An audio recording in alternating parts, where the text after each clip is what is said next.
Today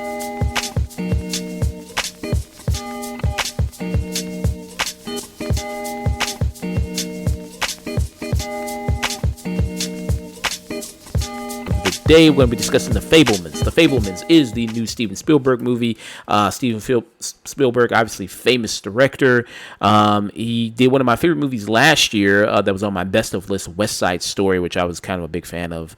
And at this point of his career, I mean, Steven Spielberg is a legend. Everybody knows his name, all the classic films that he's done, his huge kind of resume from Saving Private Ryan to Jurassic Park to things like War of the Worlds and Bridge of Spies. I mean, he's got a humongous resume of all these classic films, E.T., everything like that. Thank you, Lucky Dog Podcast. Thank you for saying that. So yeah, I mean, obviously the man's goated. And I like how, now that he's kind of achieved that status, he's like, I kind of want to do what I want to do in my career and kind of, do kind of all these different things and kind of experiment with different genres, like doing West Side Story, which was a musical. And then with this movie, The Fabelmans, it is more of a, kind of biographical tale about his life, you know what I mean, about his experience growing up, as a kid, and telling about his, initial love of cinema, how that all started, his kind of, life kind of growing up, just under the guise of this family, titled The Fabelmans. In the movie, you have, let's see, Michelle Williams, who plays his mother. You have Paul Dano, who plays his father. You have also a supporting role here with Seth Rogen, who plays like a family friend in the movie. And I thought, this was a solid film. I thought, maybe I'm not going to be as high on it as some other people were, but I did really love the performance from Michelle Williams. I think she does a really great job in the movie. I think I could see her getting nomination for this. I mean, for Best Actress, along with her. And I just saw that, I was just talking about that movie Tar with Cate Blanchett yesterday. Her and Cate Blanchett, I think, would be my two favorites for kind of winning the Best Actress in the upcoming Oscars. And this touches on a lot of things that critics love. It touches on, the love of the cinema, to mean movies and everything like that. It touches on that. You also have, to mean the family dynamic here, which is very much based in real life. And when you, I won't spoil anything, but there's a certain kind of family drama that happens here that is based in real life that actually did really happen to Steven Spielberg. And it is nice kind of seeing this family and seeing them all interact, seeing this kid, who's playing the insert for Steven Spielberg here. Let me pull up the actor who's playing. He's playing Sammy Fabelman here. Gabriel LaBelle. He's playing more of the teenage character here that you see throughout most of the movie, and I think he does a really great job here. What were some of your thoughts on The Fabelmans? My thoughts are, I was curious about this movie going in because, Spielberg is one of the greatest directors to ever live, maybe the current greatest living director right now. Telling his own life story, which could be interesting, but also could be a little kind of self-serving if handled wrong. But I think what the movie is really smart about is that it's not about his career. It's about this one particular time in his life where he was first discovering movies and falling in love with the process of making movies, and at the same time also had this other thing going on with his family. So it doesn't feel self-serving in that way. And yeah, he does a great job of investing us in this kid's journey and the stuff that goes on with his family and certain discoveries that he makes about what's going on with them. And it starts off like, I was a little concerned from the way it started because it was very kind of sweet and a little saccharine, maybe a little too much for my tastes. But then there's a point where they have a big reveal about maybe 40 minutes in, and that ends up giving the movie a whole different sort of emotional plane. It gets a lot more interesting, and it becomes a lot more bittersweet and kind of sad in a way, just watching what happens and watching this family in a way sort of disintegrate as a result. And yeah, I really like. I loved the performances. Like you mentioned, Michelle Williams. The kid is fantastic. Seth Rogen is really like sort of between this and Steve Jobs. He's really kind of proving himself as a as a very capable dramatic actor. And Paul Dano is incredible. And God, who is it? The dad from Independence Day. Judd Hirsch. Judd Hirsch comes in for like 5 minutes, and he almost steals the movie. He is a goddamn riot. And yeah, I also like the movie doesn't paint anybody as a clear cut. It doesn't paint anybody as a villain. Like they have their good days and they have their bad days. Like even the bully, they do something really interesting with him where you think that he's just going to be the typical just kind of nonstop asshole, constantly like trying to strangle and kill the kid almost type of villain bully, but they end up giving him more dimensions in a way, and just in terms of how he works. And there's a key thing that happens towards the end that reveals a lot more about him and makes him kind of likable in a strange sense, even though he's been torturing our protagonist for so long. And it's got one of the best endings of any movie I've seen this year. Particularly one scene which I won't go into detail, but somebody comes in to give a key piece of advice that I wish more modern filmmakers would take into account. And the way in which that leads into the final shot is so fucking good, and it sends you out on such a high. Like it really like sort of it's a movie that I wasn't sure about when it started, and then as it went on, it kind of gradually became more and more one of my favorite movies of the year. Nice. Yeah, wonderful performances, and I like you said, they kind of go a little bit, make it more interesting, go a little bit of a different direction than what you maybe typically expecting, which is nice.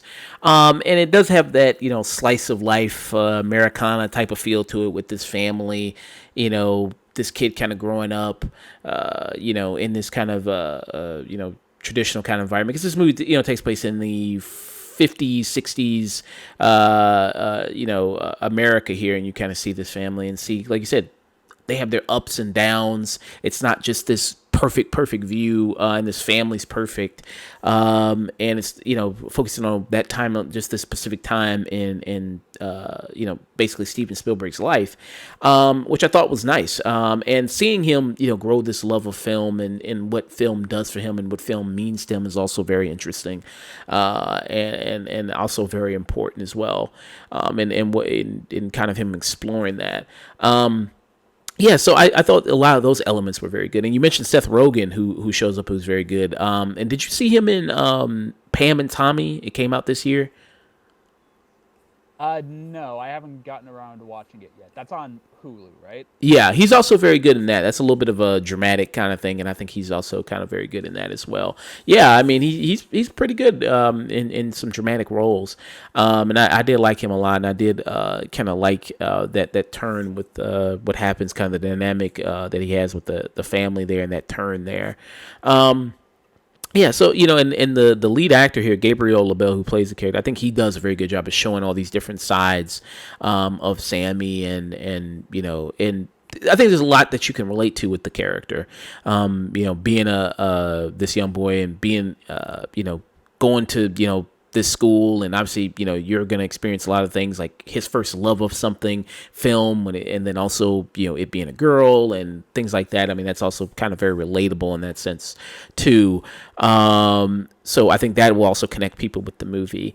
Do you think it with the, because I bring up like him having this really love of film, do you think that's something that, could you think that has a great ability to apply to a lot of people who can relate to a love of something growing up, whether it be, doesn't have to be film, but just anything in general?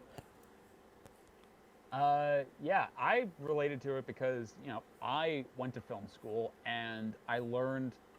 I never directed anything, but I was on sets where watching people direct. I was usually the guy holding the boom mic, which was a pain in the ass because like when you hold anything for a particular long amount of time, even if it's just like a small can of soda, eventually your arms are going to get so fucking tired, and that was me several times when I was in college.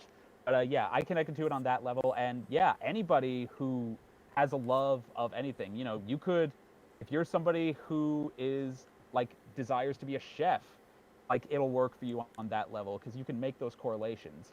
And Yeah, you can. Another thing I appreciate is that it's not about his career, but you can extrapolate certain things that they show in this movie that happened throughout his life and see how that fed into things in certain movies that he made throughout his career. But it's not about that. It's very much about this journey, and it's a very identifiable journey if you've ever like fallen in love with something and wanted to make it and had to go through the process of doing that. Yeah.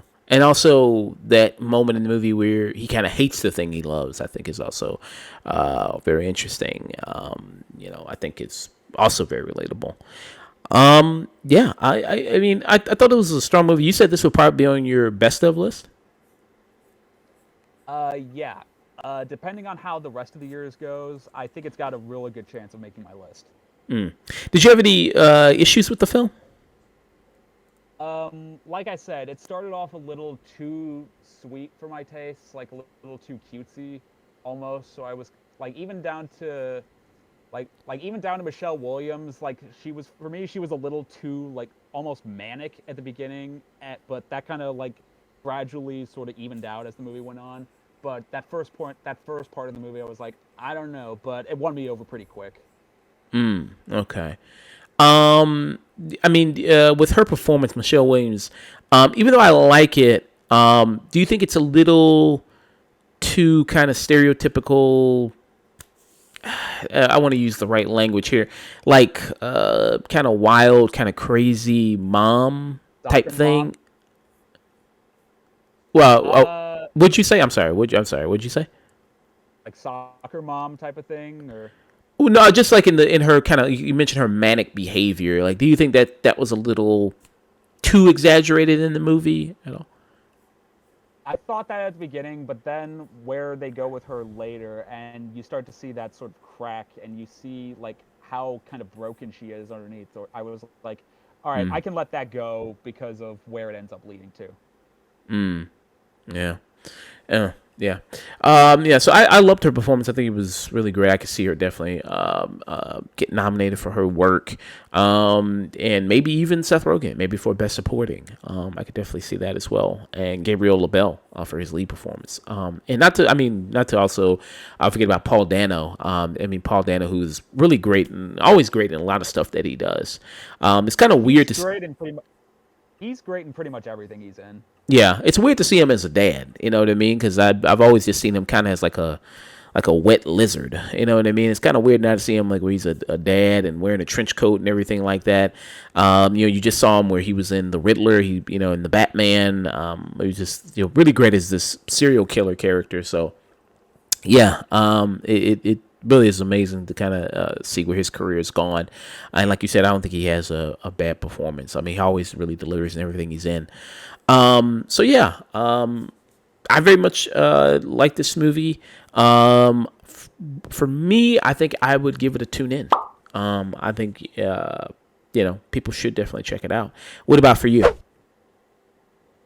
It's an enthusiastic tune in. Like this is definitely something to check out. Like if you're apprehensive about it, looking at the trailer, like if Michelle Williams going movies are dreams kind of turned you off, she says that one time. She says that one time at the very beginning. There's a particular reason why she's saying it because the kid is about to see his very first movie when he's 5. So there's context for that being there. She says it the one time and they never do it again.